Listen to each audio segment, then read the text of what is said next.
Narayan Narayan Narayan Narayan. Black window काफ़ी late हो गया फिल्म का रिव्यू करने के लिए। डिज्नी प्लस पर भारत से बाहर 9 जुलाई को ही ये फिल्म रिलीज़ कर दी गई थी, पर भारत में डिज्नी प्लस हॉटस्टार पर थोड़ा सा लेट इसे रिलीज़ किया गया था। कब रिलीज़ हुआ स्पेसिफिक मुझे तारीख तो याद नहीं है, पर हाँ काफ़ी दिन हो गए हैं इसे डिज्नी प्लस हॉटस्टार पर रिलीज़ होकर। हिंदी में भी ये वहाँ पर अवेलेबल है। इसके डायरेक्टर है केट शॉर्टलैंड। इसके पहले वे 3 फिल्म्स को डायरेक्ट कर चुकी है। पहली फिल्म थी उनकी 2004 में रिलीज़ हुई थी, दूसरी 2012 में और तीसरी 2017 में। और वो तीसरी फिल्म थी बर्लिन सिंड्रोम, और उसका भी मैंने रिव्यू किया हुआ है 2017 में। उस समय मैंने नए ही मूवी रिव्यूज़ करना शुरू किए थे और उस समय ये फिल्म रिलीज़ हुई थी तो मैंने उसका रिव्यू किया था। आप अभी भी बर्लिन सिंड्रोम का मेरा रिव्यू देख सकते हैं। तो उसके बाद अभी एक काफ़ी बड़ा प्रोजेक्ट उनको ब्लैक विडो इस फिल्म के माध्यम से मिला है। IMDb पर इस फिल्म को 6.8 आउट ऑफ 10 स्टार्स की भी रेटिंग मिली हुई है। मतलब कुछ खास मार्वल के फैंस को फिल्म पसंद नहीं आई, ऐसा हम कह सकते हैं। रॉटन टोमेटोज पर हालांकि इसे काफ़ी अच्छी रेटिंग है, 79%, मतलब लगभग 80% की रेटिंग है। ब्लैक विडो में कैप्टन अमेरिका सिविल वॉर के बाद की घटनाओं को दिखाया गया है। ज़्यादातर जो एवेंजर्स एंड गेम के बाद की फिल्में आई है उनमें ज़्यादातर एंड गेम के बाद का ही समय दिखाया गया है, पर इस फिल्म में एंड गेम के पहले की घटनाएं हमें यहाँ पर देखने को मिलती है।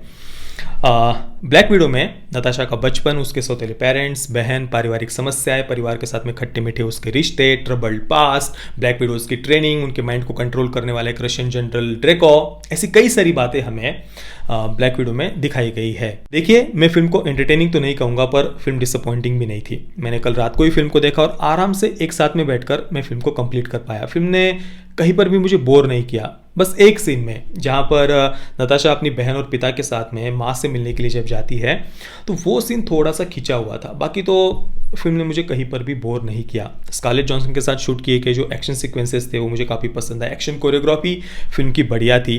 भले ही उन एक्शन सीक्वेंसेस को देखने में उतना कुछ खास उसके पीछे का मोटिव या कुछ ऐसा इंटरेस्ट हमारा उसमें उतना नहीं बन पाता कि हम एकदम से उसके साथ इन्वॉल्व हो जाए और हम अंदर से ऐसा चाहे कि भाई बस अब इस विलन को ख़त्म कर दो या एकदम हम सीट से उछल पड़े। ऐसा कोई एक्सपीरियंस वो एक्शन सीक्वेंसेस नहीं देते हैं, पर हाँ उनको शूट बढ़िया से किया गया था, दिखने में वो बढ़िया थे, एक्शन कोरियोग्राफी बढ़िया थी। स्कारलेट जॉनसन के साथ वो शूट किए गए एक्शन सीक्वेंसेस फिल्म का एक प्लस पॉइंट है। उसकी बहन का कैरेक्टर भी इंटरेस्टिंग था।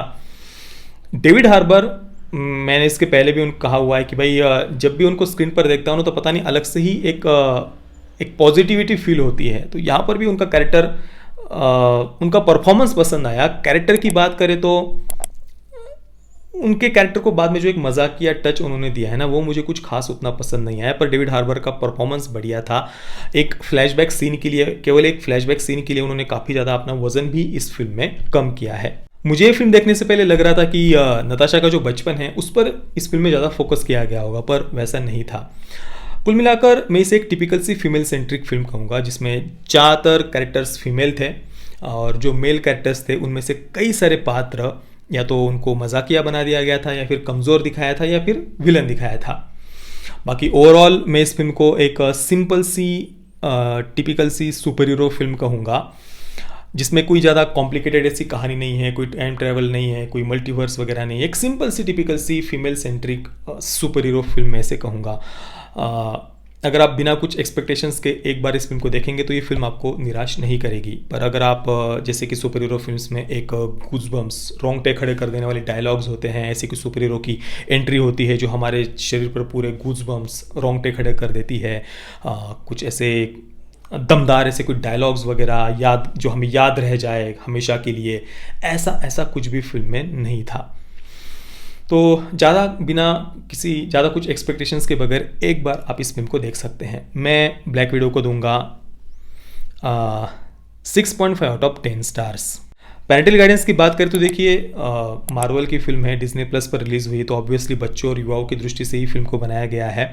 फिल्म में कोई सेक्स और न्यूडिटी नहीं थी, बस कुछ चाकू से वार के सीन है, पर वहाँ पर कोई ऐसा एक्सट्रीम वायलेंस या खून खराबा नहीं है। सिंपल से ऐसे एक्शन सीक्वेंसेस फिल्म में थे। बाकी अगर आपने इस फिल्म को देखा है तो आपका एक्सपीरियंस कैसा रहा, प्लीज़ मुझे आप नीचे कमेंट में अवश्य बताइए। और ये वीडियो देखने के लिए आप सभी मित्रों का बहुत बहुत धन्यवाद। जय श्री राम, वंदे मातरम।